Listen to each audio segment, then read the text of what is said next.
Bueno, vamos a empezar la sesión de hoy en la tarde, en la que tendremos la presentación del laboratorio, perdón por el nombre, se me vuelve a olvidar el nombre, Taller Libre de Proyecto Social. Del Laboratorio de Proyecto Social de la UBA y de la Facultad de Arquitectura de la UBA, y en la cual estarán, por un lado, Beatriz Pedro, estará Mauricio Contreras y estará Gabriela Banderini, o Banderini, no recuerdo con mucha precisión el nombre. Ellos harán la presentación. Bandieri. Para no, ha sido un trabajo, han hecho un trabajo hace mucho tiempo muy interesante en los barrios, y vamos a ver ahora su presentación. Al final de ella vamos a pasar a una serie de preguntas y diálogo con los presentadores. Pues muchas gracias y mil disculpas por estos problemas que tuvimos técnicos. Adelante, Beatriz y compañeros. Bueno, buenas tardes. Desde acá, desde Buenos Aires, saludamos a todos los que están conectados en este seminario. Nosotros vamos a contarles un poco la experiencia que desarrollamos en el Taller Libre de Proyecto Social, que es una materia optativa de las carreras de Arquitectura, Urbanismo y Diseños en la Facultad de Arquitectura de la Universidad de Buenos Aires.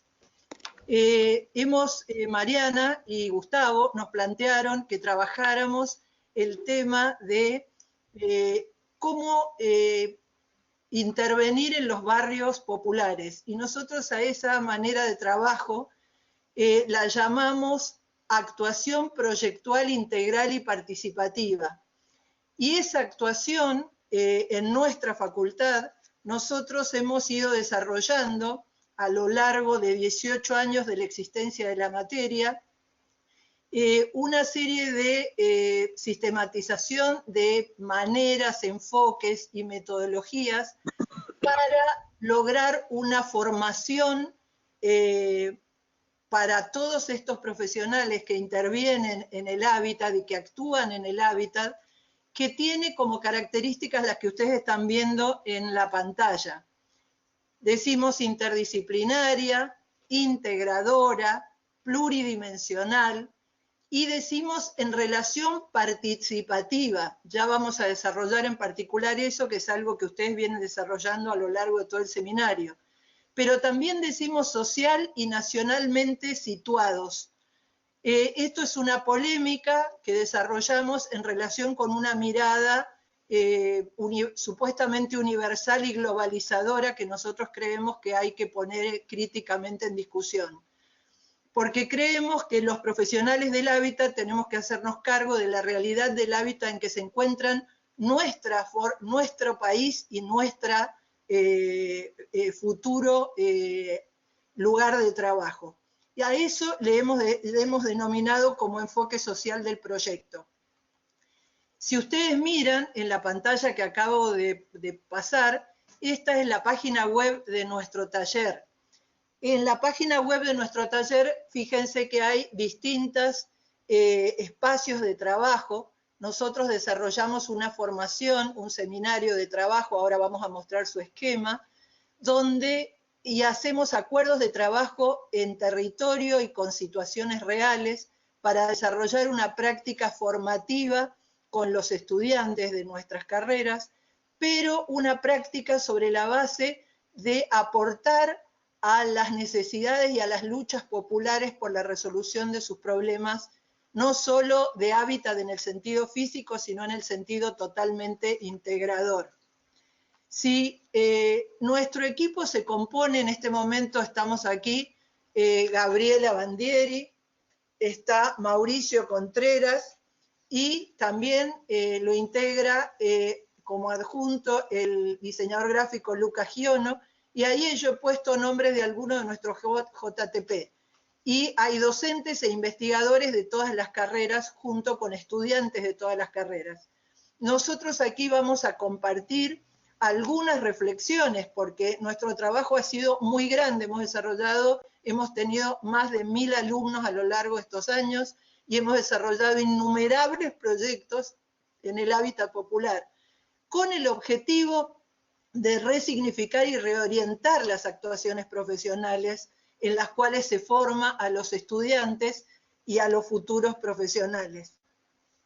Este es nuestro esquema de trabajo. Nosotros desarrollamos un seminario que comparten todos los estudiantes y después nos vamos al territorio y desarrollamos diferentes experiencias, son estas que estoy mostrando con el mouse, en donde simultáneamente, cada tanto, vamos desarrollando clases en los espacios de trabajo donde asisten todos los estudiantes. O sea que nos dividimos para ir al trabajo en territorio y después volvemos a confluir para ir haciendo diferentes reflexiones. Todo esto sustentado, esto es, nosotros decimos, integramos formación, extensión e investigación que nos permite encarar los diferentes proyectos. ¿Cómo nos ubicamos? Si ustedes están mirando aquí, acá está la tapa de una de nuestras publicaciones. Si ustedes miran, el título ya es polémico respecto de la enseñanza habitual en las facultades, donde dice de las aulas a las calles, del papel a la realidad, de la reflexión a la acción. Y nosotros nos planteamos acompañar proyectualmente los procesos populares, proyectando con la comunidad en lo que designamos nosotros y compartimos con gran parte de lo del seminario como producción social del hábitat. Acá ven diferentes momentos de los equipos estudiantiles. Estos son solo los equipos estudiantiles en diferentes instancias de trabajo a lo largo de espacios, tanto de la capital de Buenos Aires como del conurbano bonaerense. Nosotros partimos de la base de que nuestro objetivo es cómo lograr para un proyecto participativo articular las capacidades proyectuales de los profesionales y en todo caso también de las políticas públicas, las cuales muchos de esos profesionales van a ocuparse, con las capacidades proyectuales populares. Y los proyectos que desarrollamos, ya voy a explicar que cambiamos el concepto de proyecto, los miramos desde las necesidades populares. A eso le llamamos nosotros un punto de vista. Desde ese punto de vista estamos mirando. Y avanzamos en escuchar, conocer, reconocer las formas de organización, de propuesta y prioridades de esas organizaciones sociales y populares. A eso le llamamos acompañar desde la universidad proyectualmente esos procesos populares.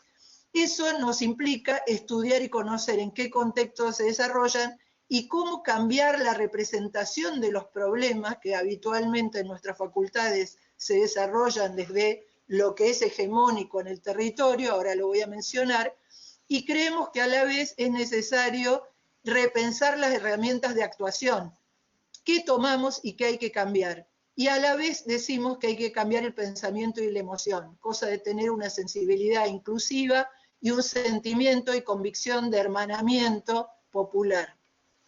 Si ustedes miran acá, estas imágenes buscan trabajar y conceptualizar ese proyectual compartido. La primera imagen es en una toma de un barrio, la segunda es la reconfiguración de consultorios de hábitat en otro barrio. Acá estamos en la tercera, que está en la segunda línea, estamos desarrollando un consultorio popular en el conurbano, lo mismo en esta última que está mostrado aquí, y acá estamos proyectando directamente en la calle. Si ustedes miran al costado, son prácticas académicas volcadas al territorio, con investigación-acción, con el aula abierta, aula en territorio, con equipos estudiantiles, docentes y sociales que trabajan de conjunto. Y en ese sentido hemos ido trabajando a lo largo de los años, recuperando prácticas universitarias de profunda vinculación con los intereses nacionales y populares, muchas de ellas desarrolladas en otros países de América Latina, en particular también en México.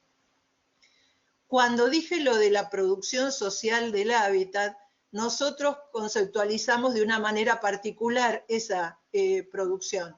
Decimos es una respuesta de los sectores populares a sus necesidades. Y lo que plantea aquí dice, complejas y heterogéneas prácticas populares que impactan fuertemente en nuestro medio. Villas, asentamientos, edificios ocupados, conventillos, conjuntos habitacionales de distinta escala degradados, barrios populares autoconstruidos. Y vemos en ellos que se expresa la vida y el esfuerzo de sus habitantes atravesados por la pobreza estructural, por la informalidad, por la inestabilidad laboral, por la desocupación, por la migración, por el desarraigo. Creemos que eso es parte de lo que hay que comprender y conocer para poder tener una actuación proyectual apropiada. Cuando miramos la caracterización de ese hábitat, de esa producción social del hábitat, si ustedes miran acá, hemos listado en distintos espacios que se desarrollan en Buenos Aires y en general en la Argentina, y supongo que debemos compartirlos con muchos de los ámbitos en América Latina, hemos desarrollado problemáticas que abordan conventillos, lotes en la periferia, situaciones de inquilinos, villas, viviendas estatales, individuales y colectivas degradadas, asentamiento, procesos de repoblación de villas, procesos de ocupación de edificios y su reconfiguración, ocupaciones de tierra y su urbanización, construcciones con planes sociales sin asistencia técnica. Trabajamos en loteos y en villas, barrios y en estatales degradados. Y nosotros decimos que lo que se manifiesta en todo este proceso con los requerimientos de cada uno de esos espacios, con sus demandas, con sus lógicas y sus modalidades, es la expresión de pueblos emergentes que en este contexto de nuestra sociedad no tienen que estar luchando permanentemente para garantizarse su derecho a la vivienda, a la ciudad y al territorio. Si ustedes miran acá hay distintas imágenes que están reflejando parte de esos espacios en nuestro medio. Conjuntos estatales degradados, villas, asentamientos, comedores populares con la gente trabajando en ellos, situaciones degradadas ambientalmente y sin infraestructura. Esto también es un comedor popular con una gran precariedad de construcción, problemas enormes de infraestructura en nuestro medio. En ese sentido, nosotros lo que queremos compartir con ustedes en esta primera parte, y después vamos a desarrollar algún ejemplo, es que todo esto en una facultad de arquitectura y diseño tradicional tiene una enorme tensión con eso. Y por lo tanto, nosotros ponemos en discusión y replanteamos criterios y metodologías de abordaje e intervención. Y decimos qué hay que cambiar. Y el primer tema que decimos que hay que cambiar es que hay que reconocer el derecho a proyectar y reproyectar el mejoramiento de su hábitat por parte de los autoproductores. Esto es un debate en las facultades de arquitectura y en las facultades de diseño y pone, si se quiere, en discusión ese concepto de proyecto que yo estoy planteando que hay que ver. Creo que al abrir eso se nos... ¿Cómo era? Se nos impide el pasaje de esto. ¿Eh? Se pueden ver. Pero, ¿cómo hago para pasar el PowerPoint? Ahí. Y entonces acá hemos hecho un listado que nos parece que es sumamente interesante. En vez de proyecto en el sentido habitual, nosotros le llamamos proyecto social. Y es el proyecto que emerge del programa grande de necesidades, incluso a desarrollar a lo largo del tiempo. Del proyecto objeto al proyecto situado e integral, en vez de fragmentado, integrador, y en vez de neutral, a un proyecto comprometido. Y entonces, para poder desarrollarlo, ahora vamos a mostrar un ejemplo en particular, nosotros decimos que hay que comprender y conocer, cosa que nos permite, la mirada crítica de nuestra formación, qué procesos sociales están moldeando el habitar y qué conflictos y desigualdades están en esos contextos sociales. Y en ese sentido también poner en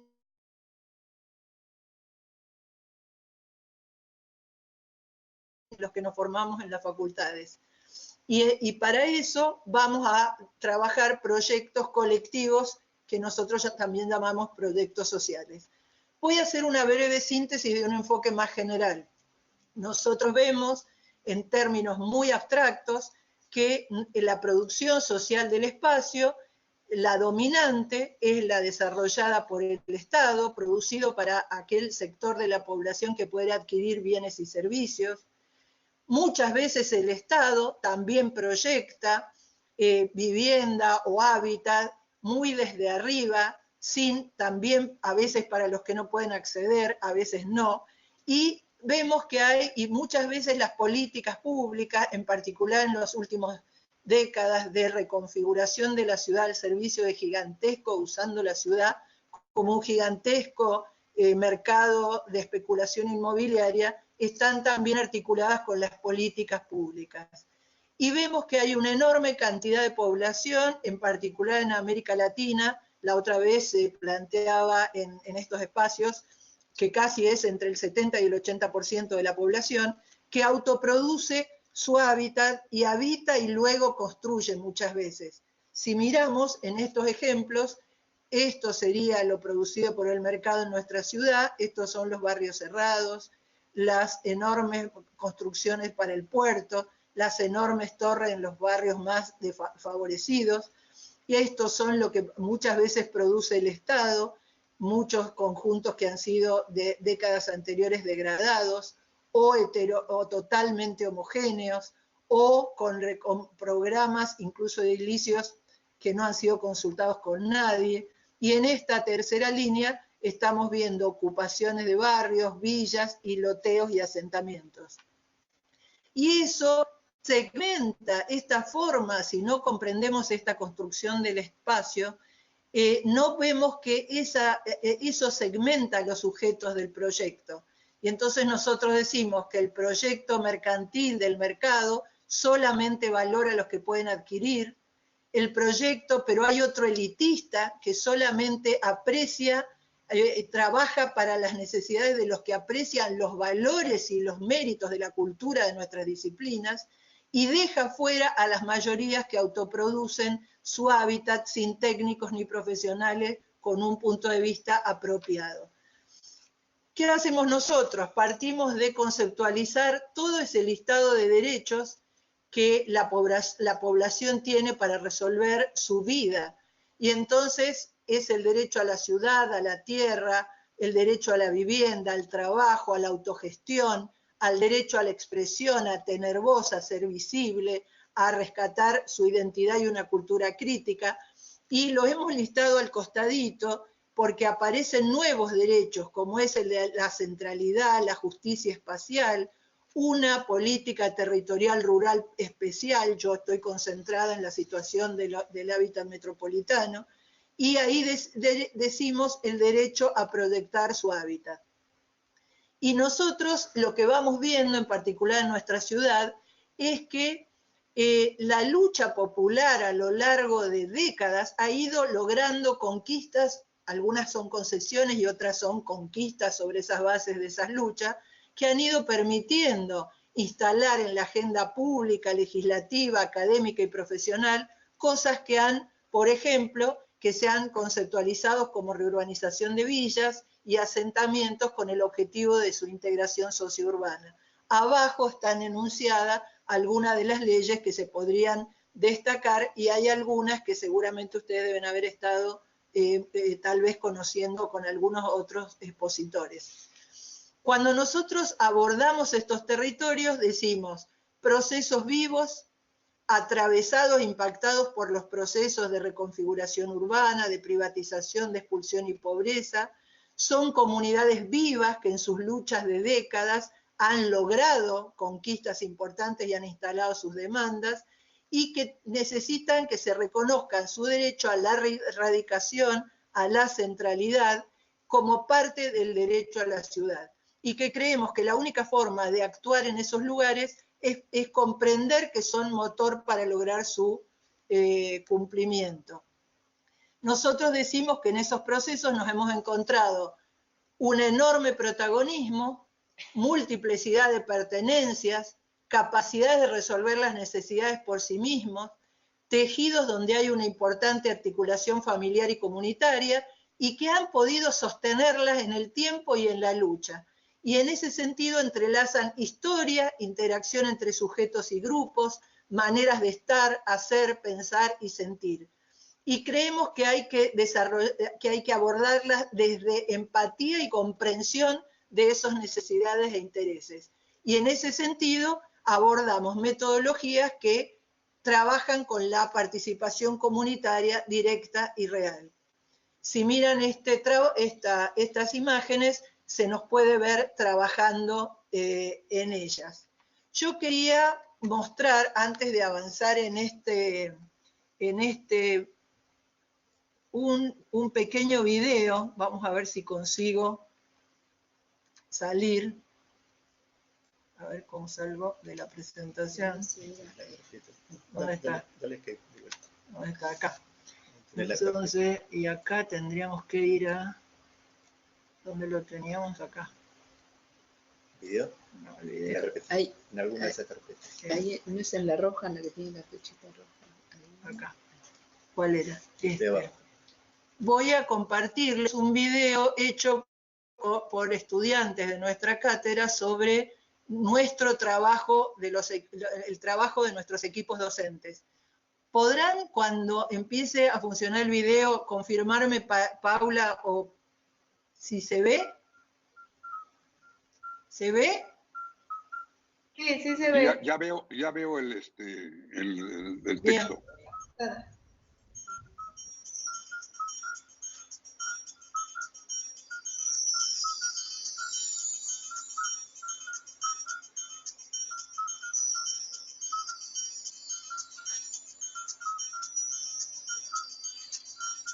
Son distintas escenas de distintos trabajos a lo largo de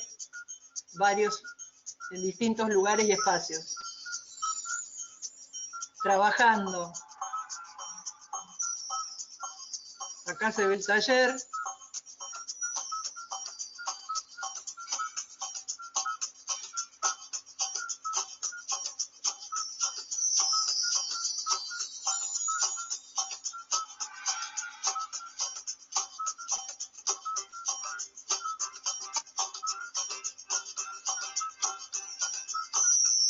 Y se ve nuestro compromiso y nuestro acompañamiento.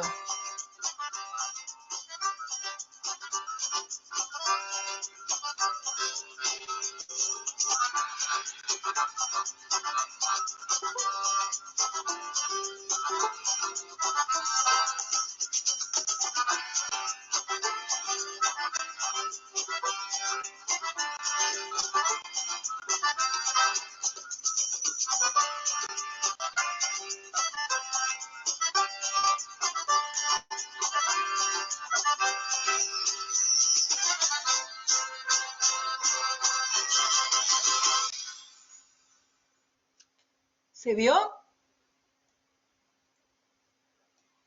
Sí. ¿Sí? Bueno, Sí se vuelvo vio. a la presentación. No, sí se vio. Vuelvo Sí a la se vio. presentación. Está bien.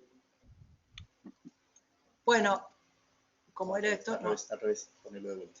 Ahí, No. No, prende las dos. Y el de arriba también de la cámara, para que te vean. ahí, y tengo que poner esto acá. Claro. Bueno, Ya estamos ahora, viendo la presentación de nuevo. ahí está, Gabriela va a desarrollar una partecita de nuestro trabajo, enfoque y una experiencia. Sí, cambiemos de lugar. Rotación.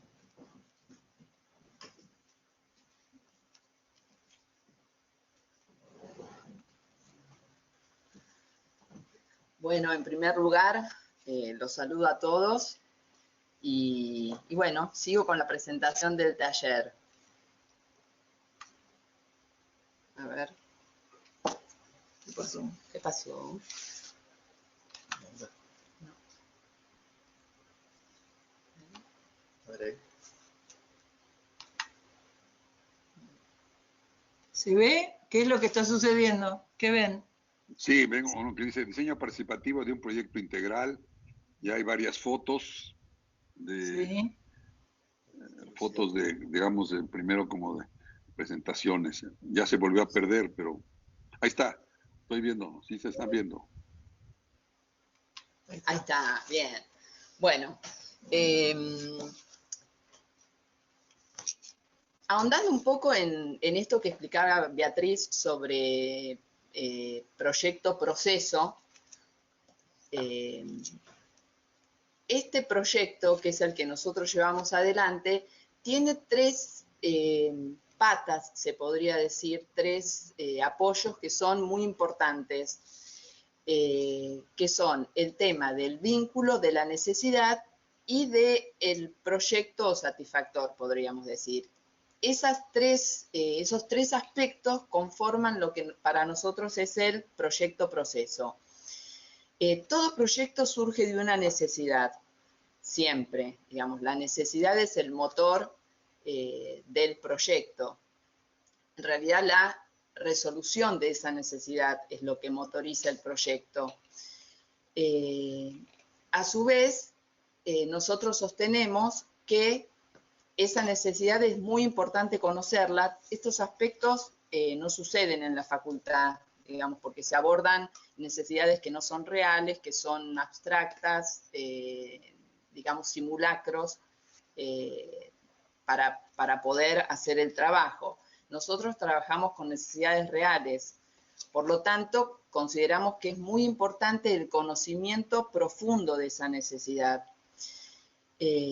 Para llegar a ese conocimiento y para poder desarrollar todo el proyecto de manera participativa, que es lo que consideramos nos acerca al mejor proyecto posible para resolver esa necesidad, es muy importante generar un vínculo con los sujetos que van a actuar en ese proyecto, con los diferentes actores del proyecto. Y finalmente, digamos, lo que se produce es un satisfactor a esa necesidad. Consideramos que, digamos, el proyecto-proceso tiene como finalidad una transformación positiva de la realidad en la cual estamos interviniendo.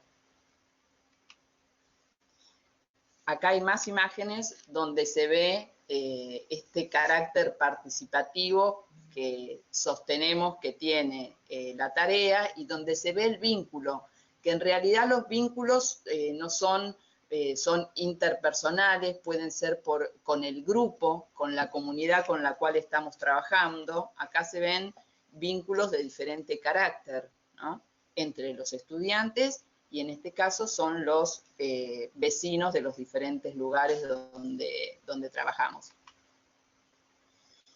Ese conocimiento de la necesidad, que es fundamental para nosotros para poder plantear lo que va a ser el programa para satisfacer esa necesidad, para resolverla, se hace en una situación, en un trabajo participativo.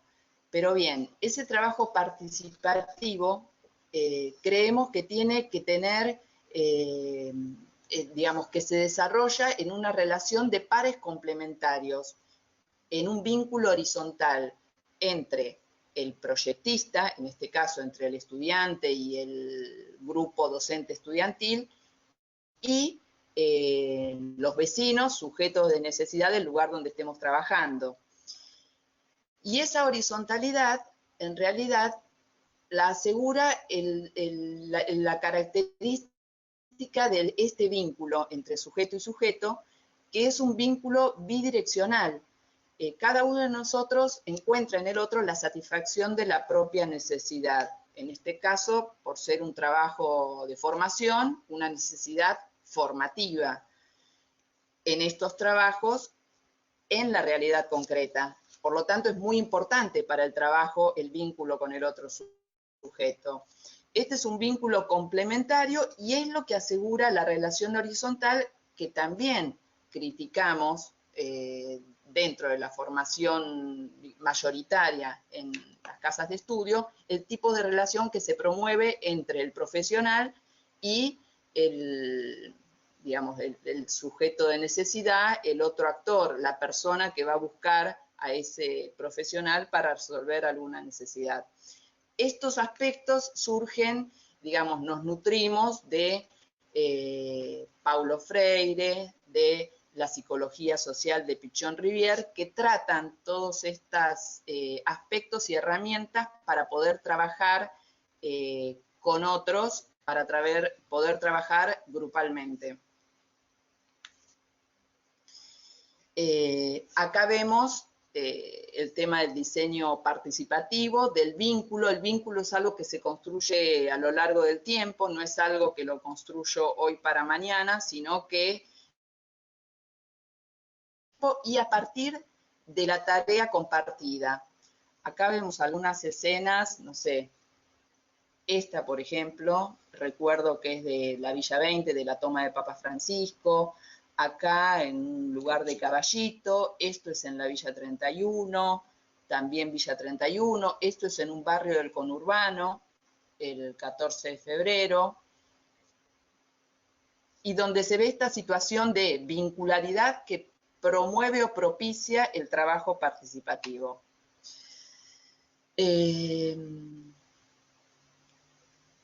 Bueno, el diseño participativo, como decía Beatriz, es de un proyecto integral, tiene una metodología en la cual desde el relevo hasta el proyecto, en todos los pasos de ese proyecto se trabaja participativamente y las decisiones son compartidas.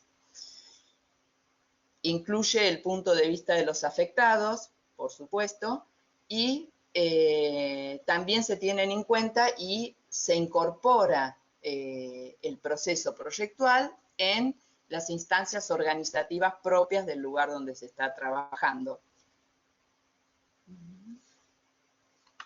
Bien.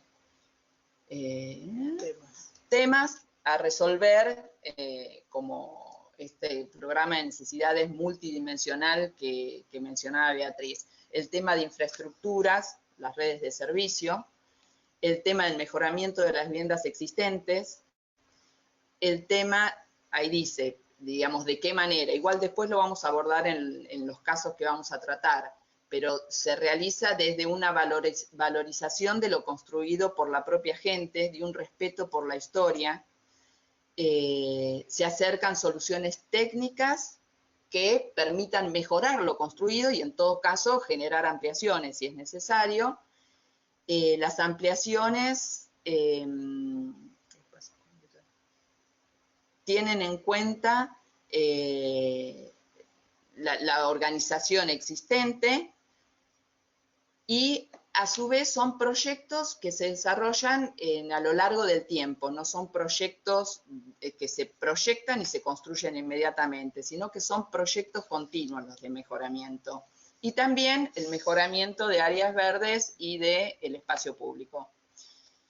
Y ahora lo que vamos a ver son algunas experiencias de todo esto que ya hablamos, que es, digamos, que las experiencias van a estar orientadas a describir el proceso de formación que se da a través de esas experiencias que se realizan en estos procesos proyectuales que son integradores, pluridimensionales, participativos, social y nacionalmente situados y con un punto de vista que es el de el que tiene la necesidad o intentando incorporar o incorporando el punto de vista del que tiene la necesidad y aportando a la lucha popular.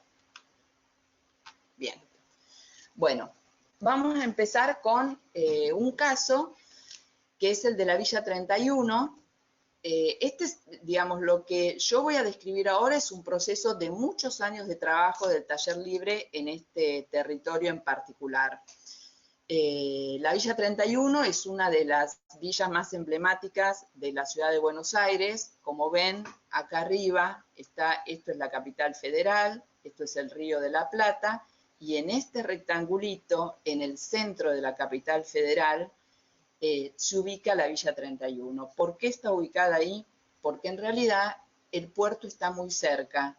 La Villa 31 surge más o menos en el año 30, producto de la crisis de esos años, empieza a haber mucha migración del interior del país a esta capital federal, a la zona portuaria, donde eran tierras, digamos, vacías en ese momento, era todo un sector de servicio de la ciudad, y aparte estaba la fuente de trabajo del puerto. Y ahí se empieza a generar este núcleo habitacional que es la Villa 31. ¿Qué sucede? La ciudad empieza a crecer, se producen reconfiguraciones territoriales dentro de lo que es la ciudad, y hoy en día esas tierras son, digamos, tienen un valor extraordinario para, digamos, negocios inmobiliarios. Por lo tanto, digamos, desde hace unos cuantos años, la villa esta, que fue ya erradicada en la época de la dictadura militar y después volvió a repoblarse en el año 83, que en la actualidad debe tener 50.000 habitantes, siempre estuvo con, digamos, la espada de que iba a ser erradicada. Si hacemos un acercamiento a lo que es la villa, ¿no? Por acá hay una autopista, de acá para abajo empieza lo que se llama habitualmente la ciudad formal. De acá para arriba, todo esto sería la Villa 31. Acá hay un sector que son containeras del puerto de Buenos Aires. Eso que ven en colores es porque la Villa 31 es una villa que tiene una gran historia de lucha y que una gran organización social adentro. Cuando nosotros llegamos por primera vez al barrio, el barrio estaba dividido a su vez en barrios, ¿no? Comunicaciones, YPF, cada uno tenía una lógica, digamos, este se llamaba YPF porque estos terrenos pertenecían a los yacimientos petrolíferos fiscales, comunicaciones porque este era un edificio del correo, en un principio era una villa que era una totalidad, y después esta autopista la cruzó por el medio y la dividió, quedando la Villa 31 de este lado, una pequeña franja construida de este lado que generó lo que en un futuro fue la Villa 31 bis, que es esto que vemos por debajo.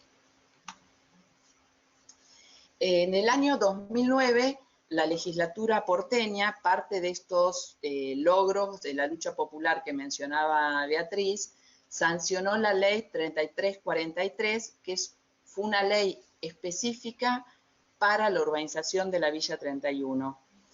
Y la característica que tenía esa ley es que venía acompañada de un proyecto de urbanización realizado desde un departamento, desde un taller de la Facultad de Arquitectura. Eso fue, el proyecto ese era del año 2002, pero acompañó esta ley. Nosotros comenzamos a trabajar en la Villa 31 en el año 2006. Esta pantalla lo que quiere graficar es lo que hablábamos anteriormente sobre el vínculo construido a partir de la tarea y en el tiempo. Si ven esta especie de línea de tiempo, menciona, se cortó acá o sea, le decimos hasta el 2013, pero para que se vea reflejado esto de que el taller estuvo presente trabajando en esta tarea de formación, articulando con las necesidades del momento del barrio desde el año 2006. Y en este periodo, 2006 y 2009, cuando se sanciona la ley, fue un año en donde las tareas que venía realizando el taller libre cobraron una gran relevancia, a tal punto que el cuerpo de delegados del barrio pidió la presencia del taller en todo lo que fue el proceso de la mesa de urbanización, que duró un año. Estas son más imágenes sobre el tema vincular, que es muy importante y que es algo a lo que no estamos acostumbrados por la formación que tenemos en la facultad. El tema de reconocer al otro como semejante y diferente, como dice ahí, el tema de escuchar. Esto requiere de gran flexibilidad y requiere de eso, de una gran escucha, ¿no? Nosotros en el taller trabajamos esta es toda la villa, fíjense, nosotros trabajamos acá en la manzana 27, está dividida en manzanas, en la manzana 16 y finalmente en un borde que daba al ferrocarril. Lo que hicimos cuando se dictó la ley de urbanización fue profundizar un trabajo que veníamos haciendo, que fue el de relevamiento de lo existente. Que lo hacíamos, empezamos a trabajar con consultorios barriales, siempre con la idea de que el conocimiento profundo de esa realidad concreta en la que íbamos a trabajar era un punto de partida imprescindible para cualquier acción que pudiésemos desarrollar. Cuando surgió la ley de urbanización, el tema de saber con qué se contaba, qué era lo construido, empezó a tener mucha importancia. Y nosotros, que habíamos comenzado a sistematizar el relevamiento del barrio, que aparecía en blanco en el catastro, en la municipalidad de la ciudad, dimos un impulso a la sistematización de esto que veníamos desarrollando. Esta es una de las manzanas que relevamos, la manzana 27. Se relevó lote por lote, vivienda por vivienda. Acá pueden ver la foto aérea y qué fue lo que nosotros tomamos. Esta manzana era una manzana que tenía 2 niveles solamente, porque es muy heterogénea toda la villa. Por lo tanto, de ahí sostenemos que para un mejoramiento, digamos, es particularizado lo que uno tiene que hacer. Hicimos un relevamiento fotográfico, pudimos descubrir cómo eran las leyes de loteo de esa toma inicial que había tenido el barrio. Esto muestra un poco el grado de consolidación y densificación que tenía este área, que no era de las más densificadas. Este era el relevamiento de cada una de las viviendas, que no era solo un relevamiento dimensional y constructivo, sino que era un relevamiento social que tenía partes más duras, tenía una parte más blanda donde se escuchaba la historia, el derrotero habitacional que había tenido la familia para llegar hasta el barrio. Acá vemos las piezas que conformaban esos relevamientos, lo arquitectónico, dimensional, constructivo, que se pasaba luego a una planilla síntesis, donde se relevaba lo constructivo y el estado en el que se encontraba, y esto era el relevamiento social. Y también sacábamos fotografías de las viviendas. Después acá abajo pueden ver una planilla síntesis que era el compendio de todos los datos de cada una de las manzanas, que rápidamente nos permitía visualizar las diferencias que había entre los lotes. Las imágenes de arriba son las puestas en común que hacíamos de este material que teníamos, porque esas carpetas que eran entregadas a cada uno de los propietarios y a su vez al delegado de la manzana, todo el relevamiento de la manzana, eso se desarrollaba en jornadas en donde todos los vecinos podían comprender la complejidad de la manzana, descubrir quién estaba al lado, quién estaba atrás, por qué la ventana de uno, por qué uno no podía levantar un muro porque tenía la ventana del otro vecino. Entonces eran jornadas también que tenían como un carácter formativo y de comprensión para todos los vecinos de esa manzana. Esta es otra manzana y en realidad esta diapositiva lo que intenta mostrar es cómo los recursos comunicativos utilizados trataban siempre de acercar la información a los vecinos, entendiendo siempre que lo democrático en la información que tienen los diferentes actores es fundamental para un verdadero proceso participativo. Esta manzana, que era la 16, de otro sector del barrio, fíjense en la maqueta cómo muestra lo que es la complejidad de esa construcción. Después se hacía, vuelvo a la manzana 27, después se hacía un diagnóstico, llenos y vacíos, carencia de espacios de iluminación y ventilación, esto que indicaba el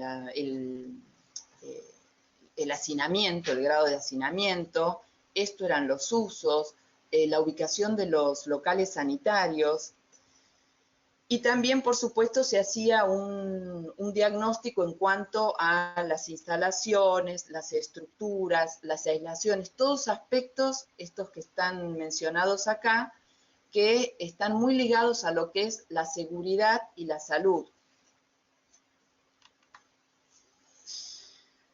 Finalmente, con todos estos relevamientos, empezamos a trabajar en propuestas. ¿Cómo se podría mejorar esta situación de hábitat existente?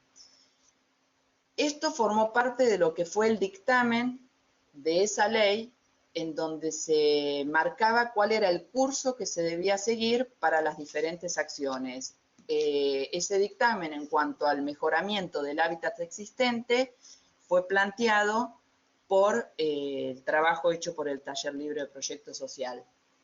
Nosotros, después de todo lo conocido, planteamos que en realidad el trabajo de mejoramiento puede realizarse con dispositivos que sean consultorios de hábitat en el barrio, cantidad de consultorios de acuerdo a la cantidad de viviendas de cada uno de los barrios. Acá está graficado, digamos, con estas estrellitas, cómo sería un trabajo, digamos, de consultorios diseminados en ese territorio. En esos consultorios tendrían que trabajar grupos interdisciplinarios y también intersectoriales. Interdisciplinarios porque no solamente tenemos que estar presentes los arquitectos, tienen que estar presentes trabajadores sociales, tiene que haber asesores también, ingenieros, de infraestructura, tiene que haber también abogados por todo el tema de regularización de dominio, ya que estos barrios están en la informalidad. Después eso se debería trabajar de manera participativa, por lo tanto, inaugurar o propiciar instancias participativas, mesas, lugares, talleres. Después consideramos que tiene que ser un trabajo particularizado, que no hay si bien hay lineamientos que pueden unir al trabajo en todo el barrio, también hay particularidades que deben ser abordadas. Y por sobre todas las cosas, que es un trabajo que tiene que ser sostenido en el tiempo, digamos. No se pueden mejorar estos lugares si no se hace un trabajo continuo de mejoramiento. Y la unidad de trabajo deberían ser cada una de estas manzanas. Habría que mejorar el espacio público y también el espacio privado.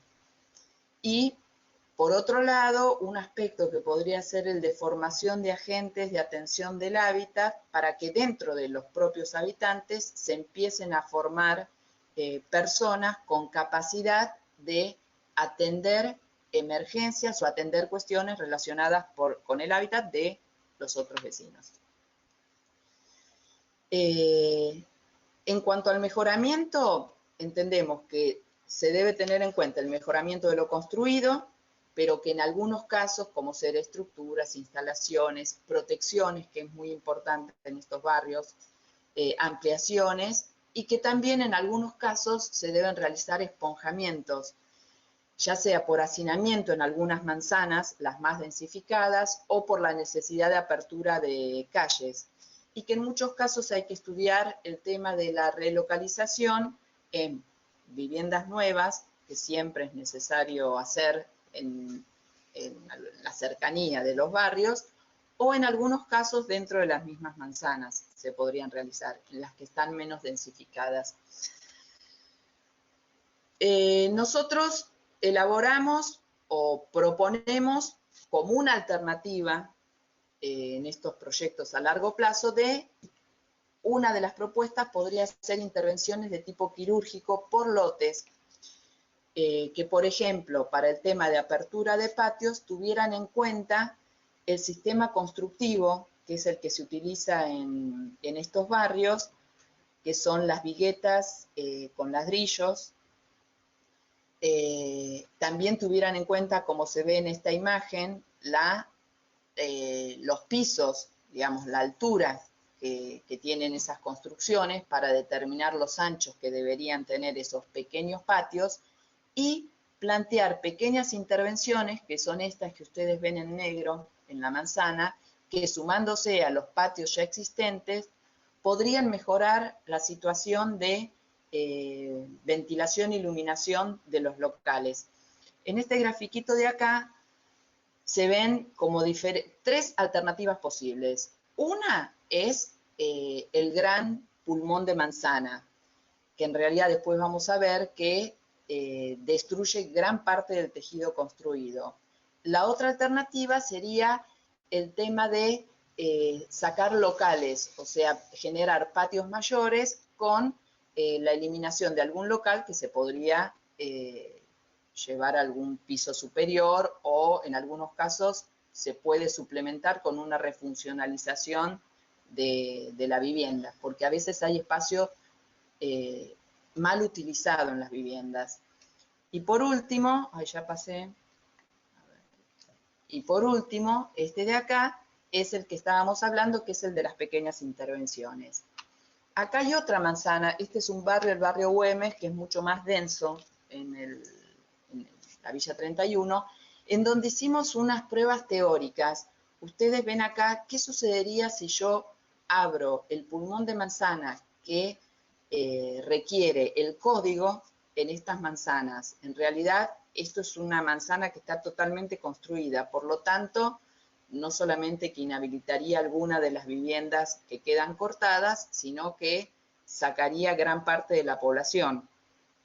Esta era una alternativa. La otra es, ¿qué pasaría si en esa superficie, que es esta de acá, pongo alguno de los proyectos que tiene el Instituto de la Vivienda? El tema es que en este caso se reduciría la población a menos de la mitad de lo que tiene actualmente la manzana, y por otro lado, todo el esfuerzo de muchísimas familias, el esfuerzo, digamos, de años de construcción y de recursos, se tiraría por la borda cuando, analizándolo muchas veces, son reutilizables. Y este otro, finalmente es uno que es menos invasivo, en donde a los pulmones existentes se le suman otros pulmones que se agregan a esos.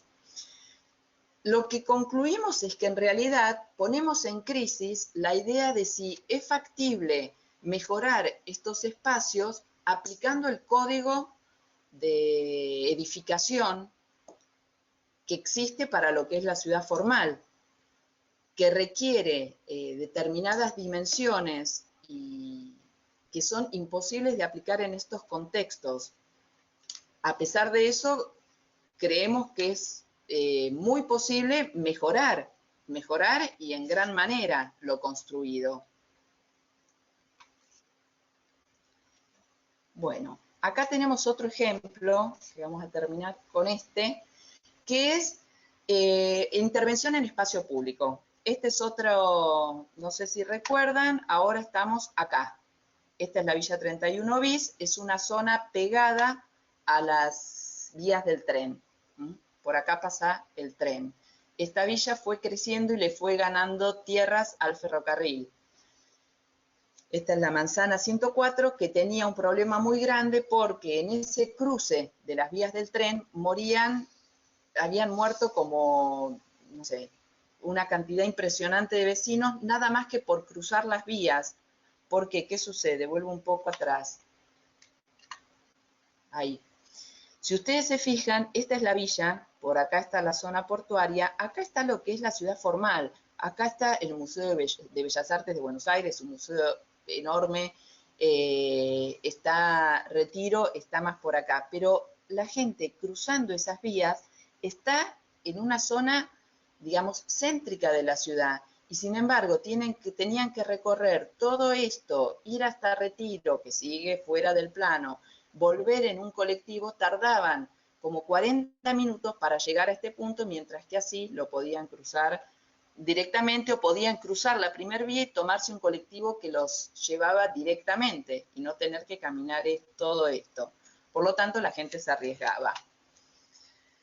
Entonces, planteado por los vecinos que era una gran necesidad porque les habían dicho que iban a construir un puente. Siguiendo la metodología de trabajo, generamos jornadas de trabajo participativos justamente para definir cuál era la necesidad.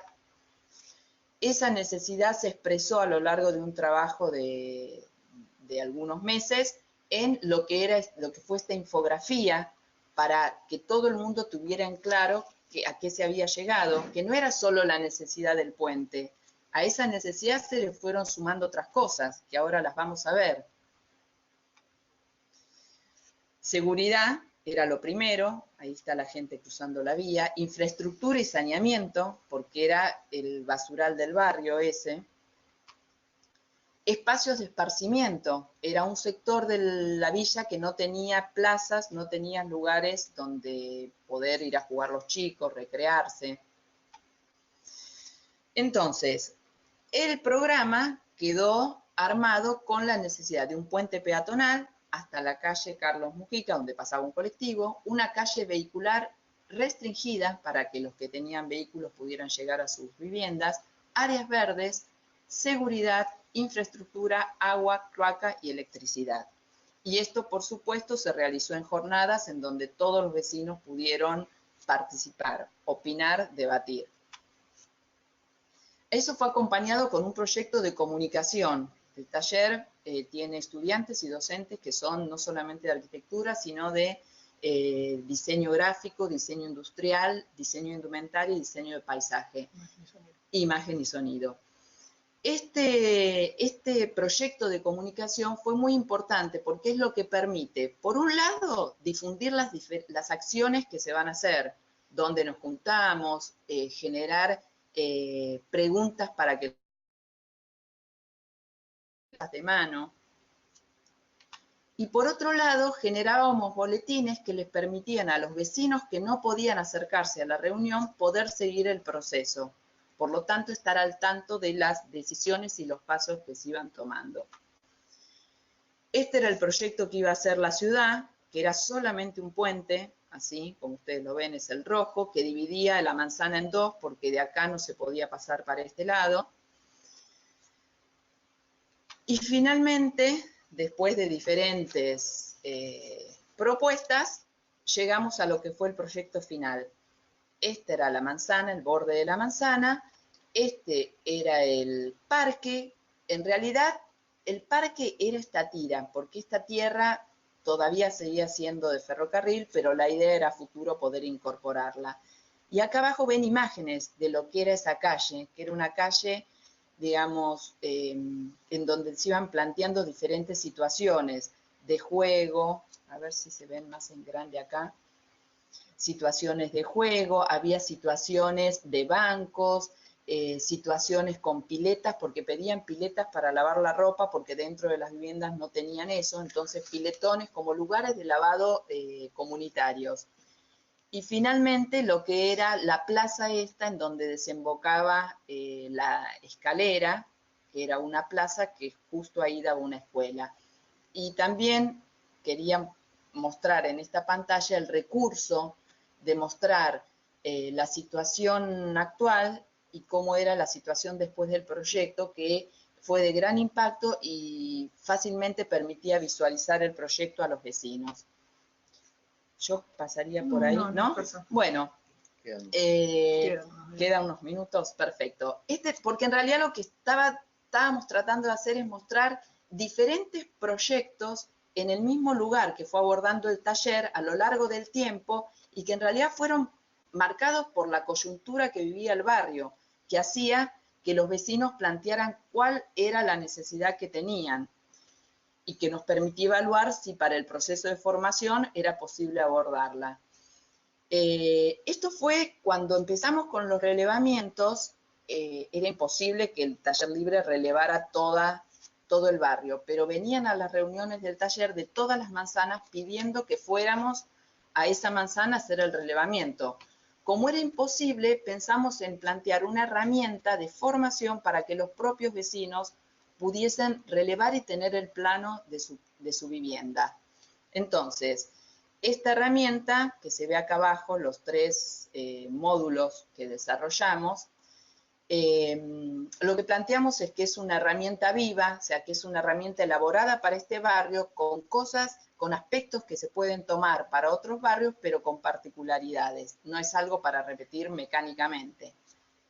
Y que les permitía a los vecinos conocer la realidad y hasta en un futuro, tal vez, si uno seguía con esta idea, poder proyectar o proponer cosas para mejorar su propia vivienda.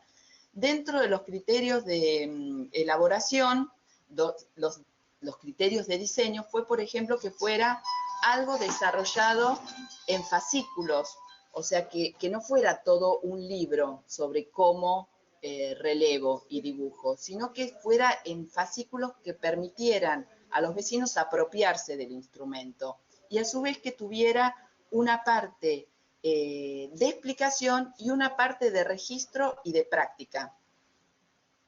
Y finalmente que esa práctica quedara como un documento en el mismo cuadernillo. El lenguaje tenía que ser claro, ágil, y también decidimos incorporarle preguntas disparadoras en el lenguaje. Acá se ven algunas de las imágenes, mi casa, mi barrio, mi familia, que era el relevamiento social, que era esto, que reemplazaba el relevamiento social que hacíamos, y que tenía preguntas disparadoras, cómo llegaste al barrio, cómo se compone tu familia, para que brevemente los vecinos pudieran completarla. ¿Cómo mido mi casa? Entonces, digamos, con el paso a paso, ¿no? Fíjense, acá estaba una axonométrica despiezada para que se entendiera en primera instancia que era una planta, porque es una abstracción que los vecinos no tenían idea, ¿no? Y después, cómo medir con estas figuritas, cómo ir anotando las medidas en las plantas. Y el tercer cuadernillo, que era más el registro de lo constructivo, que reemplazaría a esa planilla que nosotros hacíamos, donde poníamos cómo era el aspecto constructivo y en qué condiciones estaba. Esto iba acompañado con una capacitación que se daba, en este caso acá hay algunos registros de la capacitación, y la experiencia fue buena y tuvo buenos resultados. Los vecinos pudieron desarrollar, los que fueron a la capacitación, su propio plano, y esas capacitaciones iban seguidas después de instancias de corrección en la propia vivienda. Se hacía difusión y ahí está lo del acompañamiento, que era esto de encontrarnos con los vecinos en sus viviendas para ver qué dificultades habían tenido en el proceso. Bueno, y ahora ¿El videíto? al videíto, ¿cómo es? ¿Cómo era? Ahora Gustavo, ¿tenemos unos momentos todavía?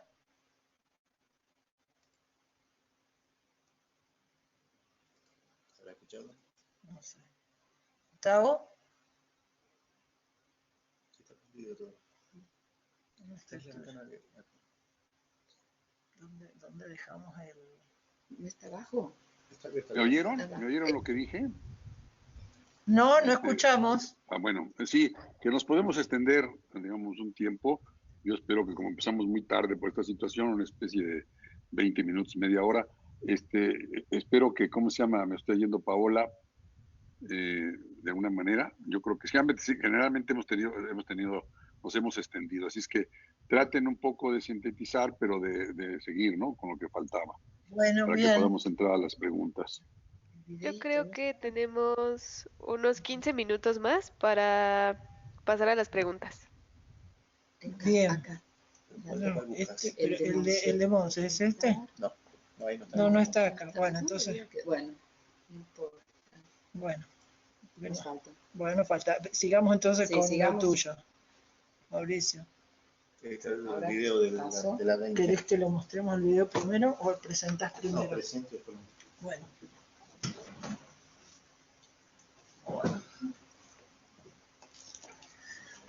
Esto vendría acá. Ahí está. Ahí está.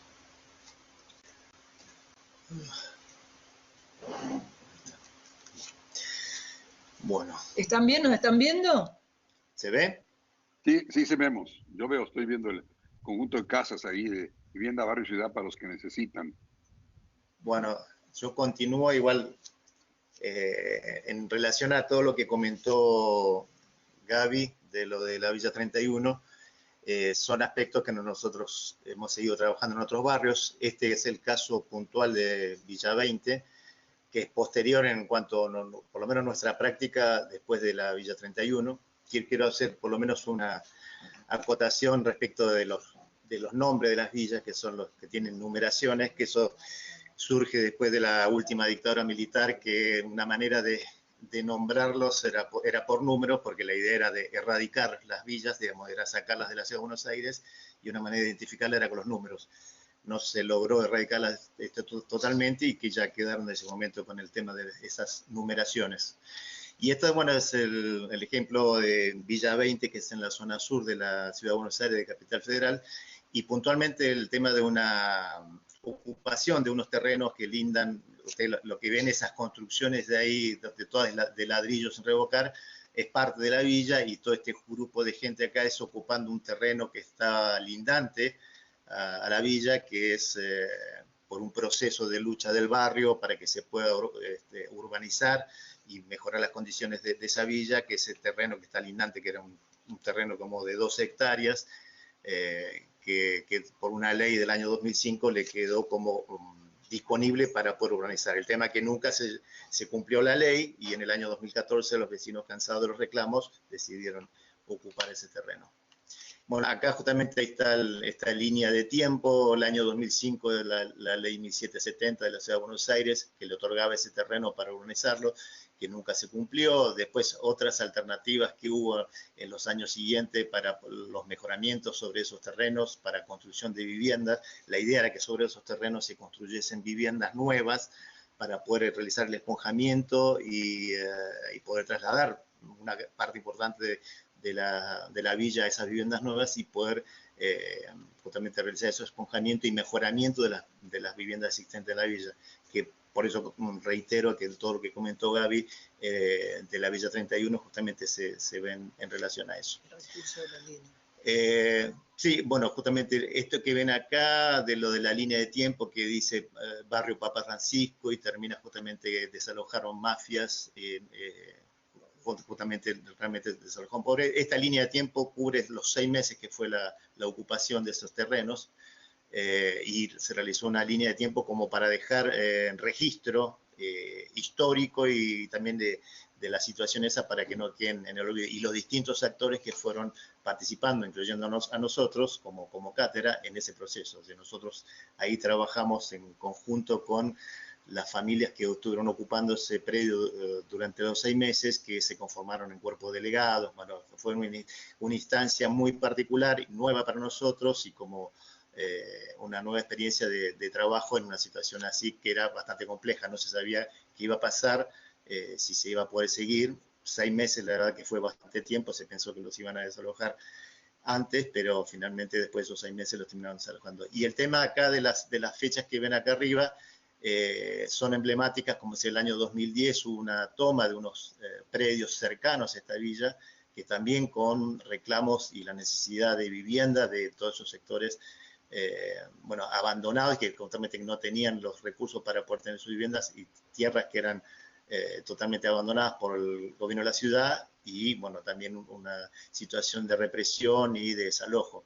En 2014 la ocupación de este predio que estamos haciendo referencia, y después en el año 2016 que ahí empieza el proceso de reurbanización, y hago cuenta lo de reurbanización, que como idea de que un barrio que ya fue urbanizado de forma autogestiva durante muchos años, hago paréntesis, esta es una villa que no tiene muchos años, desde la década del 40, que se empezó a ocupar esos terrenos, digamos, tiene no tantos años como la Villa 31, pero igual tiene alrededor de 70 años, y en el año 2016 se procede a través del Instituto de Vivienda un proceso de reurbanización y empezar a cumplir el tema de la ley. Como proceso, nosotros también participamos de una mesa de urbanización que se conforma ahí en la villa. Esta es parte de la propuesta que estuvimos trabajando con los vecinos en esa mesa de urbanización. Esto que ven, este predio medio triangular, son esas 12 hectáreas que se había ocupado aproximadamente la mitad, que es este sector de acá, que después en ese proceso de trabajar con los vecinos se generó esta propuesta que se presentó inclusive a las autoridades, digamos, a la legislatura de la Ciudad de Buenos Aires, como parte de la lucha para que ese barrio se lleve y se concrete. Estos son parte de lo que se presentó y se armó para la legislatura, digamos, para el gobierno de la ciudad, con el aval de los vecinos. Esto fue todo un trabajo participativo. Fíjense que acá abajo a la derecha dice cuerpo delegado, que justamente tenía el aval y el trabajo colectivo y participativo con el cuerpo de delegados de la familia que estaban ocupando. Esto es parte del proceso con lo que hablaba de reurbanización de villas. Ahí es el término de reurbanización, la condición urbana del hábitat popular y autoproducido debe ser reconocida como la identidad cultural con valores propios que deben ser respetados. Y esta es una foto ya en el 2016, cuando se inicia ese proceso de reurbanización, donde ya interviene el Estado, y nosotros asesorando 100 partes de esta mesa de reurbanización. Estas son parte de los procesos en ese momento, a partir del año 2016. En la actualidad todavía seguimos, quizás con menos carga de tiempo, pero en ese año 2016 fue la parte más importante, inclusive asesorando para generar una nueva ley de urbanización que sea mucho más completa que la original para poder llevarla a cabo. Y estos son distintos procesos en presentando las propuestas, trabajando acá con los vecinos, con la idea de cómo afrontar ese proyecto. Acá son distintas reuniones. Esta de acá en el medio es una audiencia pública que se genera con el gobierno de la ciudad, el Instituto de Vivienda, maquetas, distintos tipos de movilizaciones. Son los procesos de manera colectiva que fuimos realizando. Esto es lo del proyecto proceso. El tema de la integración física y social, cómo llevarlo adelante, el tema de la mesa de gestión participativa, que era un reclamo de los vecinos. Esta imagen que se ve acá es una reunión en instalaciones del Instituto de Vivienda, digamos, con la institución que es del Estado, y la gran parte, acá de vecinos y algunos técnicos del Instituto de Vivienda, y también nosotros ahí asesorando. Y toda esta parte del proceso que duró casi un año, hasta que se conformó la ley, y dentro de esa ley justamente que constaba lo de la mesa de gestión participativa como herramienta de participación entre los vecinos y el Estado, y nosotros como asesores técnicos de ese conjunto de vecinos. Articulación de proceso, legislar el proceso de organización, lo que decía recién esa imagen anterior, conocer el conjunto de la población afectada. La idea es que esa mesa de gestión participativa puedan participar la gran mayoría de los vecinos en esas mesas de gestión, intervenir proyectualmente en lo construido, sobre las manzanas y su vivienda, sobre la infraestructura, proyectar la obra nueva. Ahí en ese predio, que en definitiva se trabajó en una propuesta de urbanización, es decir, su urbanización, que es un predio que estaba disponible con las viviendas nuevas, que eso lo trabajamos en forma conjunta con el Instituto de Vivienda y los vecinos, y ejecutar todas esas tareas. Y acá terminamos. ¿Querés que pasemos el video? Perdón. No, me parece que no tiene sentido. Yo vuelvo un momento acá adelante. Yo he planteado, estamos poniendo esta imagen para que cerrar nuevamente toda la presentación con, nosotros hemos contado estrictamente en estos dos procesos, en particular en el que desarrolló con más detalle Gabriela, el conjunto de herramientas que creemos que hay que conocer, hay que tener, hay que recuperar, hay que aprender a usar, y las hemos contado en particular en 2 procesos concretos, que son sumamente complejos, son villas urbanas consolidadas que pelean por su radicación y su reurbanización, y cómo desarrollar ahí un proyecto de integración sociourbana. Hemos aprendido muchísimo, hemos aportado tanto a la legislatura como a los barrios, a las organizaciones sociales, herramientas, y también a nuestra formación y en nuestra facultad. Yo no sé si ustedes quieren que en este momento hagamos un parate para conversar. Nosotros podemos, ¿cómo era? No, abril de arriba, el rojo. Sí. El rojo. Ahí se te abre. Yo creo que sí sería conveniente que ahorita hiciéramos este momento de terminar esta parte para poder dialogar, y con las preguntas se verá o se ampliará con el diálogo que tengamos, ¿no? ¿Cómo hacemos para vernos? Bueno, ustedes, digamos, tienen ahí unas, bueno, cuando quiten ustedes la imagen, se van a ver ustedes. Cuando quiten ¿cómo se llama? Bueno, pero también, bueno, ustedes ahí, tienen ahí una imagen de una, ¿cómo se llama? Cámara, ¿no? En la parte de arriba de eso. Si ustedes la ponen, bueno, ustedes están ahí, están ahorita en activo. Lo que yo no sé es si ustedes se pueden, como se veía antes, que se vean ustedes dos, porque ahorita nos veríamos, vamos a entrar. Si ustedes van a necesitar ustedes las imágenes, o la quitan y entonces los vemos a ustedes. No, queremos verlos a ustedes. Ah, bueno, lo que pasa es que entonces voy a ponerme yo en. No, ya apagaste la cámara. Espérate, no sé si ya me ven. Dice, no puede compartir con nadie. Haga clic para desactivar la cámara. Yo sí los veo a los dos, a Gustavo y Beatriz. Sí, dice ¿Y cámara cómo igual. me hago para verme yo misma? Yo te veo a ti, te veo. No, te digo. Dice cámara igual. Lo abres así. Porque yo veo, por ejemplo, en la pantalla, hacia abajo, la presentación, y arriba te veo a ti y a mí, a ustedes y a mí. ¿Ustedes no se ven?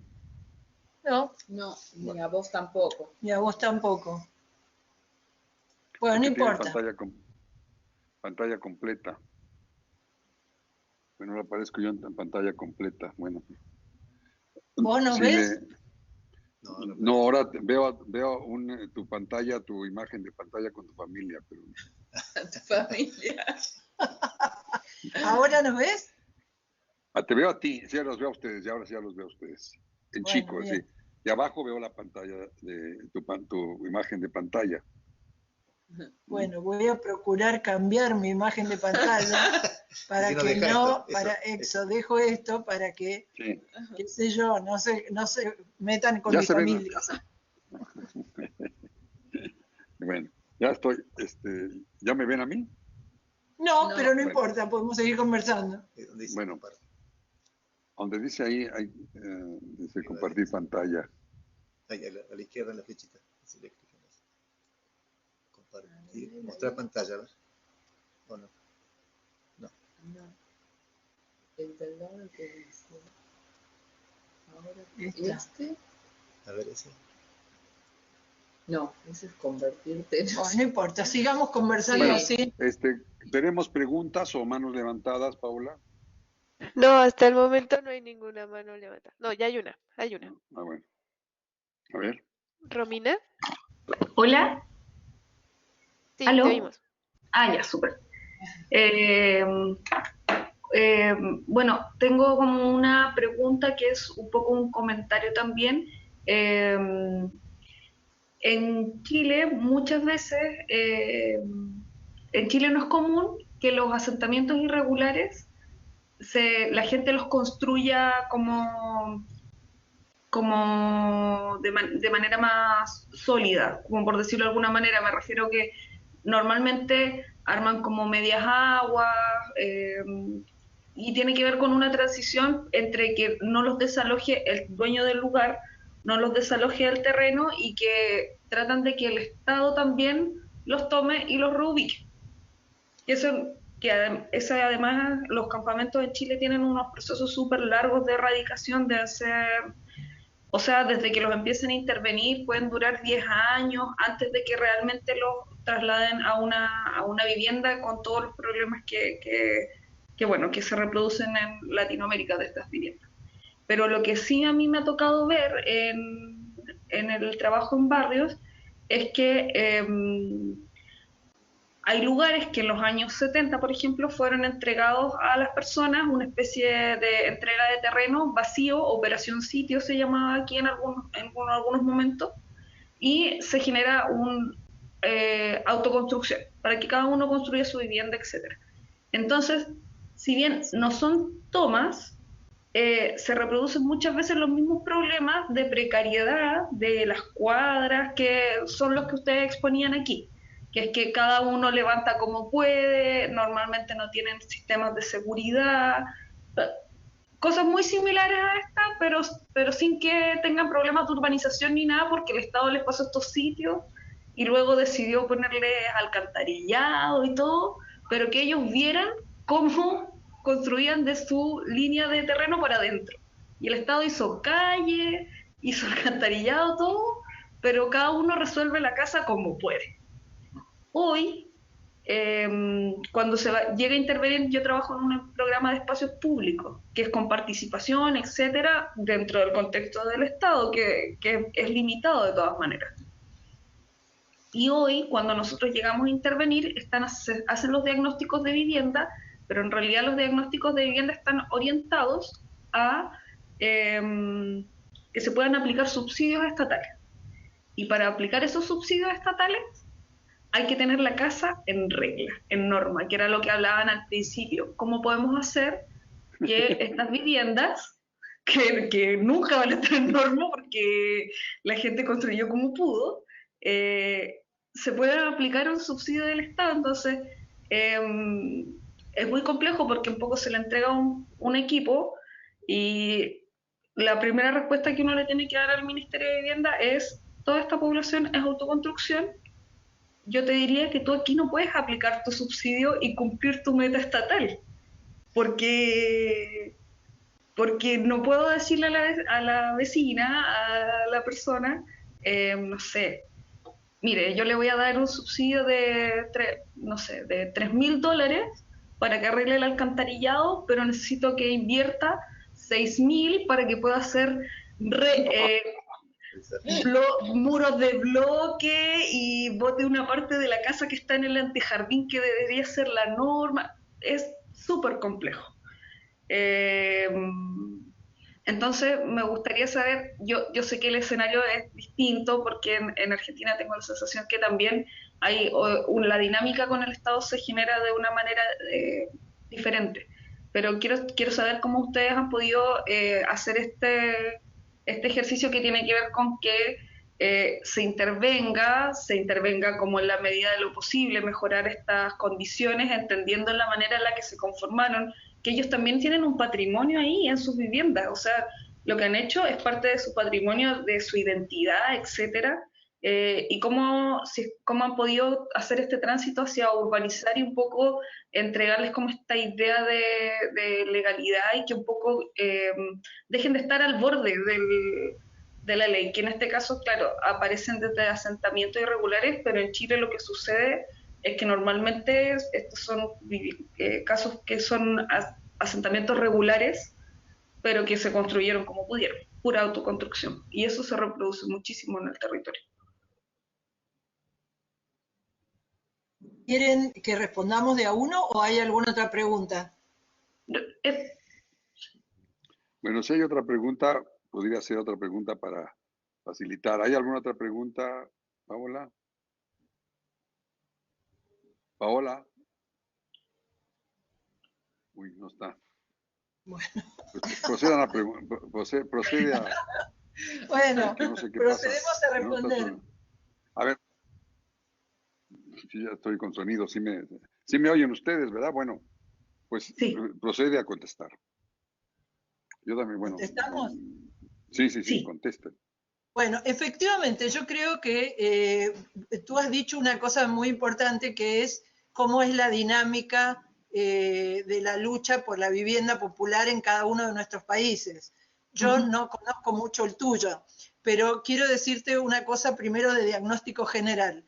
Los dos casos que acabas de ver son en la capital, en la ciudad capital de la Argentina, con décadas de consolidación, con un momento en el cual en los últimos 10 años, producto de los procesos de reconfiguración urbana de nuestra ciudad, que cada vez va generando procesos de gentrificación urbana, expulsando a la población, se han generado enormes procesos de densificación de esos espacios. Okay. Eso para ubicarnos los dos casos que hemos hecho referencia. Por otro lado, ahora voy a contestar tu pregunta en parte, pero por otro lado, en nuestro país hay, no sé, 4.000, 5.000 barrios populares en distintas condiciones. En las provincias son más precarios, también tenemos situaciones de ocupación de mucha tierra privada ociosa que ha sido ocupada por barrios a lo largo de toda la extensión de nuestro territorio, que tienen diferentes situaciones y que yo creo que producto de la historia popular de nuestro país se ha logrado que hace unos años atrás se aprobara un registro de barrios populares en el país y se reclamara por su radicación y la expropiación de la tierra para que esos barrios populares puedan desarrollar un proyecto de integración sociourbana. Digo, eso para ubicarnos, porque la heterogeneidad es muy grande. En relación con los asentamientos, con los que nosotros acabamos de contar, ha sido un proceso largo lograr para la población villera que ha tenido movimientos villeros importantísimos en el 60, en el 70, en el 80, constantemente una organización muy grande, lograr que se reconozca que esos barrios eran urbanizaciones populares con valor y respetarlo para poder ir a proyectos de integración sociourbana. Eso es una lucha, no está ganada, es un proceso. Cuando se hizo la ley de la 31, que Gabriela comentó que nosotros trabajamos, potenciamos el trabajo que estábamos haciendo con la cátedra para que se incorporara en esa ley por el mismo pedido de los propios pobladores, también empezó como a tener cuerpo, a hacer posible esa tarea. Esa tarea se ha ido desarrollando en particular en la Villa 20, que es la que mencionó Mauricio, que ha tenido un proceso en el cual parte tiene que ver con la propia organización popular. Nosotros creemos que los barrios, por eso decimos hay que trabajar con esas organizaciones, cuando la gente puede trabajar junta y unirse para luchar por eso, esto es una cosa posible. Y entonces en la Villa 20, en esa mesa de gestión participativa que mencionó Mauricio y de la cual nosotros hemos sido asesores, logramos que la propia población y los propios funcionarios que estaban abocados a ese proceso, logramos dar vuelta la manera de encarar la reurbanización de la villa. Después esto es un proceso largo, empieza de una manera y hay que seguir luchándola. Pero creo que es un aporte importante para otras experiencias de otros países. No sé si te estoy contestando, pero para nosotros es reconocimiento de ese patrimonio, reconocimiento de esa configuración y también la posibilidad de rearmarla participativamente, si es necesario. Claro. Sí, me contestas porque tiene que ver con un poco que también se tiene que hacer este proceso que, a pesar de que, claro, quizá la dinámica política y social es diferente, claro, finalmente tiene que ver con un proceso que tiene que ver con una construcción y un acompañamiento súper fuerte y que tiene que tener un gran como movimiento social detrás, como este empuje que un poco quiebre la dinámica regular, que es eso, finalmente para poder, no está como este camino establecido. Mauricio ahora te va a contestar. le va a aportar otra respuesta. Específicamente lo que está comentando, el tema de del problema de regularizar, que son viviendas de autoconstrucción que no siguen la norma al respecto de eso. Esa sí es una traba importante, por lo menos en Villavente se está viendo, en la Villa 31 también, porque justamente es prácticamente imposible que las normas o las viviendas se puedan adaptar a esas normas, y ahí es donde hay una traba importante, en donde también parte de la lucha, y cuanto más organizados estén, en este caso por lo menos en Villavente se han podido organizar, ahí se produce esa pequeña traba de qué manera regularizar algo cuando las normas o las viviendas no se están ajustando a esas normas. No sé si será la misma situación de allá, pero sí también es una traba que en estos momentos está de poder regularizar lo existente, generar patios de aire y luz, el equipamiento, y de qué manera esas viviendas se pueden adaptar a las normas. O, en el otro caso, la lucha está de generar normas alternativas para que justamente las normas se adapten a las viviendas. Ahí es donde está la puja y la lucha.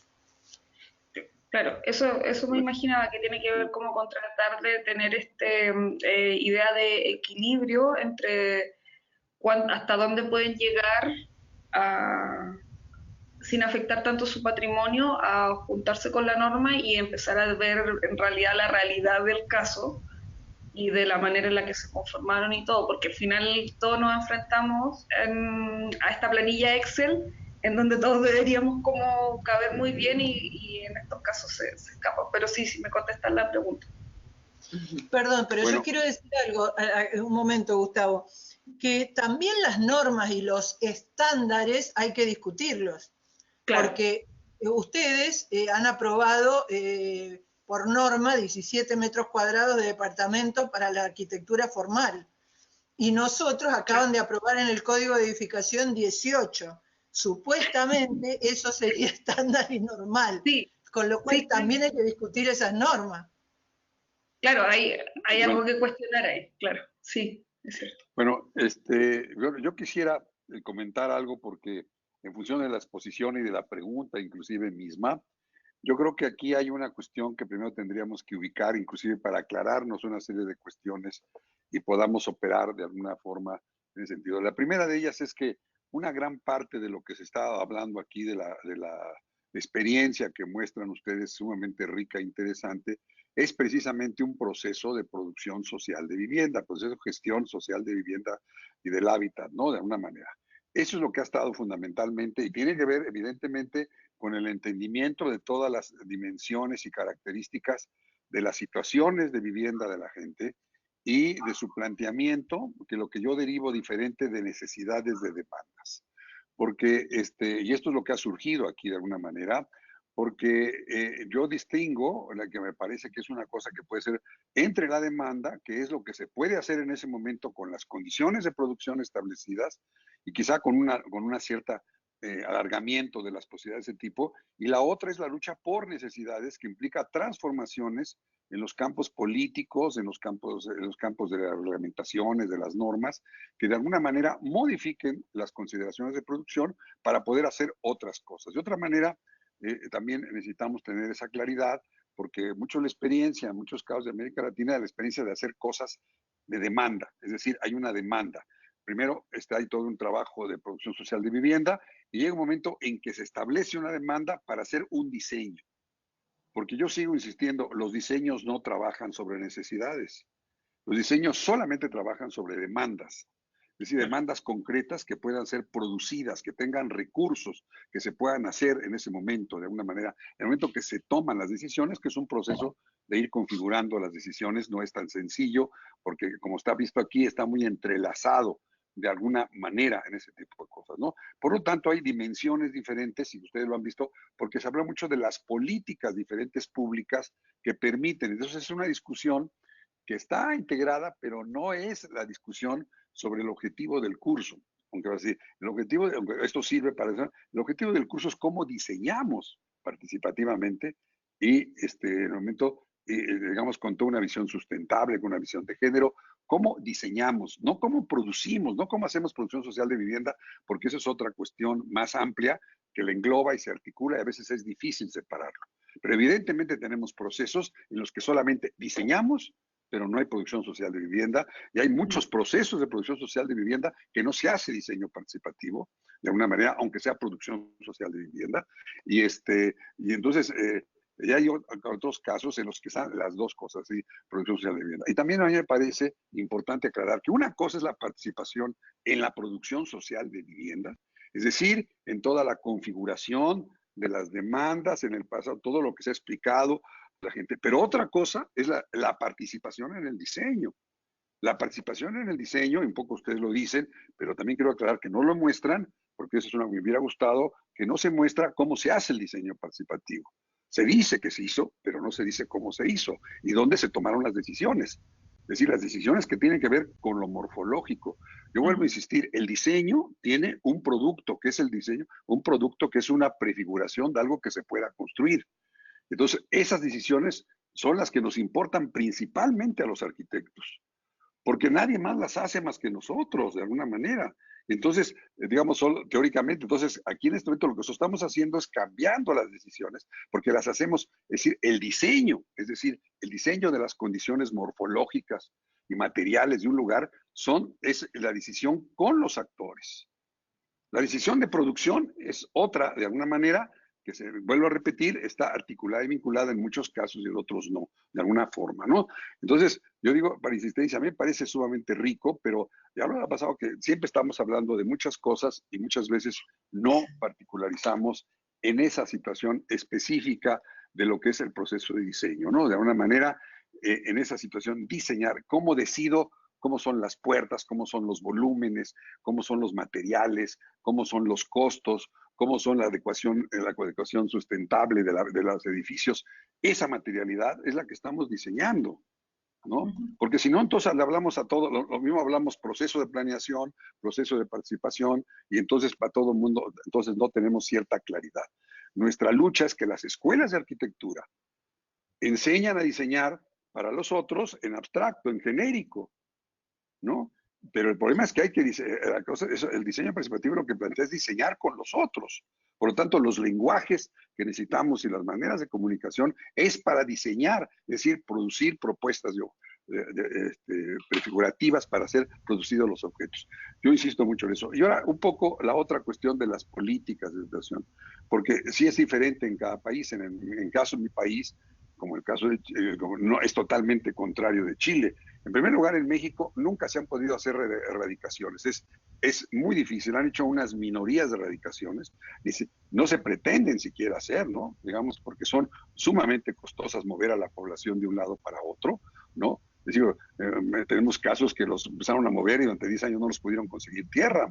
Es el problema de con qué tierra se mueven, ¿no? De alguna manera. Entonces, esa situación. Entonces, y nunca se ha planteado que la gente tenga que modificar las normas. Por eso nosotros hemos dicho que las verdaderas leyes son a lo hecho pecho, más vale pedir perdón que pedir permiso, y la ley de la vista gorda, porque eso nos permite trabajar precisamente después. Es decir, entramos después a mejorar lo que hay, ¿no?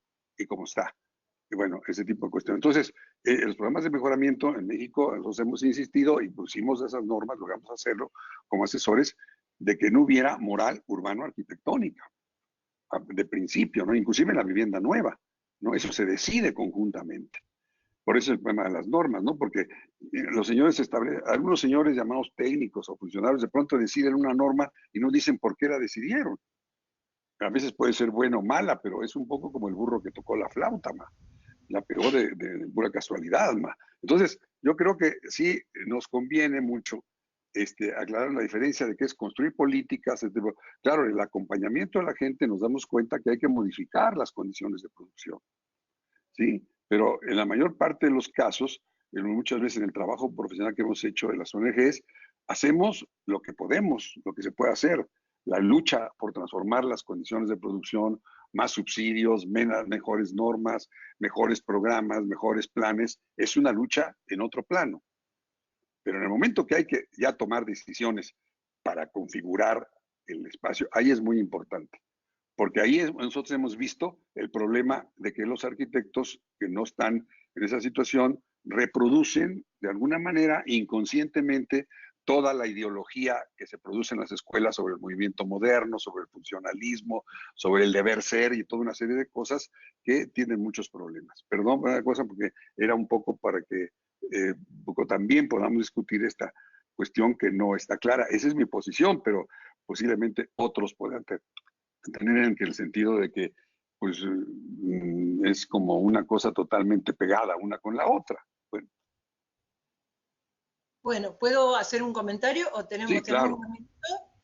Sí, para poder terminar, sí. Mira, Gustavo, nosotros cuando decidimos exponer esto, nos pareció que era sumamente importante transmitir un aspecto de nuestro trabajo, que era el reconocimiento del entorno material autoproducido por el pueblo y cómo encarar esa situación ahí.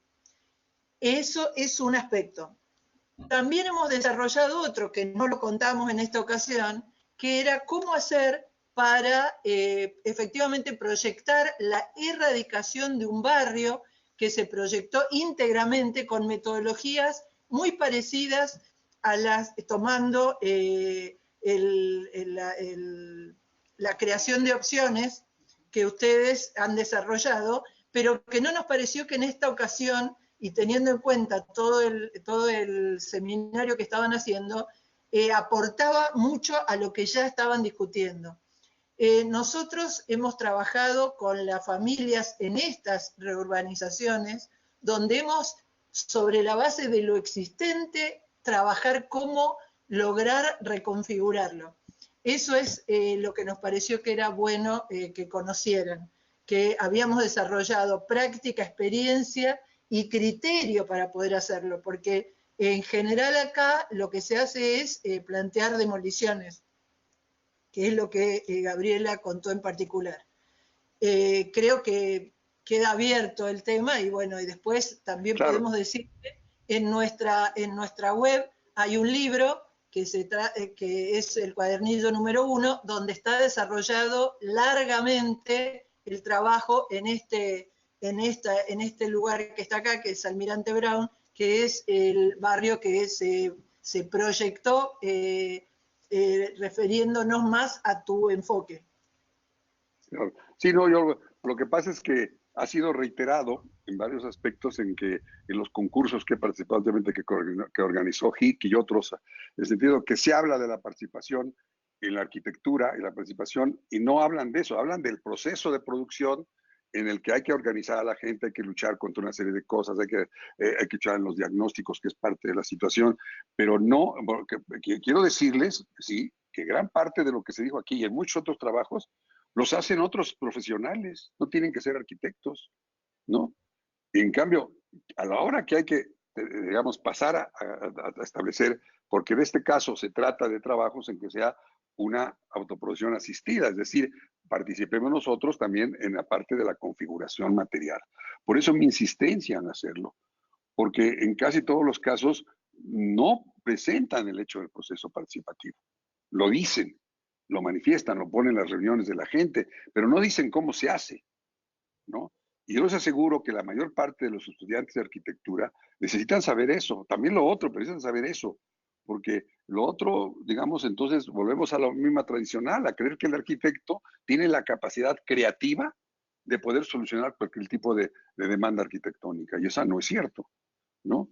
Entonces, entonces es ahí el tema, por eso a mí me preocupa mucho esa cuestión, ¿no? Pero bueno, estoy de acuerdo contigo, a ser abierto, pero las mismas presentaciones que han hecho otros compañeros también, otra compañera, alumna mía que es historiadora, que presentó el viernes pasado, fue lo mismo que yo. ¿Dónde está el proceso participativo de diseño?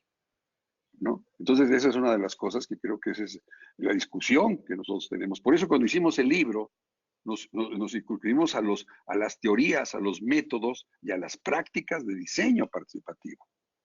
¿Cómo se diseña con la gente? ¿No? ¿Bajo qué conceptos, bajo qué posiciones, bajo qué situaciones? No basta, lo he dicho yo, la voluntad. Que evidentemente hay que tener una actitud, pero falta una... Sí, claro. Gustavo, una cosa.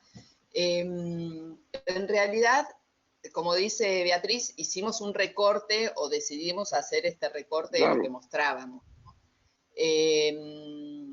Muy bueno y excelente. Como vos decís, proceso participativo. En realidad lo que decidimos fue mostrar como las herramientas aisladas, que es todo esto que vos decís. Yo veo jornadas de trabajo, veo exposiciones en la calle, pero no se ve qué es lo que surge de esas diferentes herramientas que utilizamos. El tema de que el proceso participativo no implica trabajar conjuntamente con el otro permanentemente, digamos, no es la presencia de todos los actores permanentemente en el proceso, sino que de esas herramientas que se utilizan, jornadas, capacitaciones, talleres, el profesional o el estudiante, en este caso, porque el nuestro es un proceso de formación, se va con insumos para trabajar después en el taller, en su casa y después compartir con sus compañeros con todos esos datos que recabó, que muchas veces tiene que ver con, en los relevamientos, con el conocimiento real de, suponete, mejoramiento de vivienda, de cómo es esa vivienda, pero no solamente cómo es vista desde un plano que te dieron, sino vivencialmente, conociendo a los que viven, conociendo la relación, pudiendo palpar no solamente el espacio, sino los vínculos que se generan y cómo se usa ese espacio.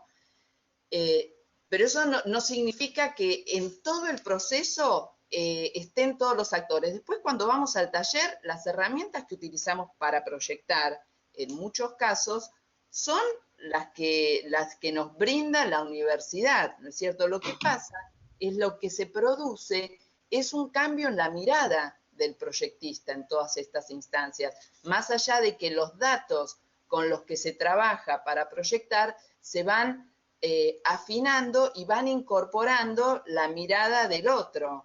Y después, por supuesto, surgen estas instancias que no son instancias de selección entre uno y otro, sino que son instancias en las que lo que se propicia es un debate entre todos del cual surja algún consenso, si es que es un proyecto que no es de una familia, ¿no es cierto? Perfecto, yo creo que, bueno, yo primero finalmente quiero felicitarlos porque realmente la exposición nos ha dado una enorme riqueza de ver todo este tipo de cuestiones, digamos, sobre todo estos procesos de reurbanización y bueno, pues ha sido creo que sumamente rico para los que lo hayan podido ver y bueno, es parte de toda esta construcción que estamos haciendo que por primera vez que nos permite un poco discutir entre nosotros precisamente esta cuestión, ¿no? Entonces, bueno, pues Beatriz, Gabriela y ¿cómo se llama? Y Mauricio, muchísimas gracias. Y bueno, pues aquí terminamos, ¿no? Con esta cuestión y de que realmente será muy buena para todos los compañeros que estuvieron. Pues buenas noches, muchas gracias. Bueno, buenas noches, chao. Noches.